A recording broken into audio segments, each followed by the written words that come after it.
কথায় কথায় গায়ে হাত দেয়, নারী নির্যাতন করে। এর লাগে তো আমার মাইয়া ভয়ে ওই বাড়িতে যাইতে চাই। আমি মারবো কি? আমার কোপ দিছে বডি দা। আমি এখন প্রমাণ কেমনে দেখাবো? প্রমাণ একটু আগে আসিল আমার কাছে। আমি কদু বাড়াই দিছি, কদু দুই করে হালাইছে। আমার শাশুড়ি, তার কারণে সবকিছু সে নষ্টের গোড়া। সে আমার বউরে বুদ্ধি দিয়ে উজলায় দেয়। আমার শাশুড়ির বুদ্ধিতে আমার বউলা পায়। আমার হৌরের দিকে দেখেন আপনি। আমার শাশুড়ি সম্পর্কে আমার হৌরের যদি আপনি আপনার নিয়ে জিগান, সামনাসামনি কইতে সাহস হইব না। আমার হৌরে কইবো যে আমার বউর লোকে, মানে তার বউর লোকে সে ডিভোর্স চাই, এটা বলবো। জিগান আপনি, লয়ে যান আপনি। চেয়ারম্যান সাহেব মিছা কথা কইতাছে। আমার মা যা কইছে সব সত্য কথা কইছে। আমার মারে হ্যাঁ, আমার তো পান থেকে চুন কষলি মাথা থাকে, উঠতে পারে, বইতে পারে, সারাক্ষণ মারে। কিন্তু আমি তো শুনলাম যে তুমি এর কাছ থেকে দামি দামি জিনিস চাও, আর সেটা এসে দিতে পারে না জন্য তুমি চলে আসছো। দামি জিনিস চাওয়া কি অপরাধ?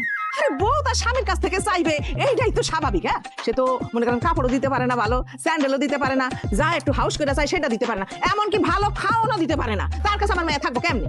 তার কাছে একটা ফোন চাইছি, এটাও দিতে পারে না। চাইছি আইফোন, দিতে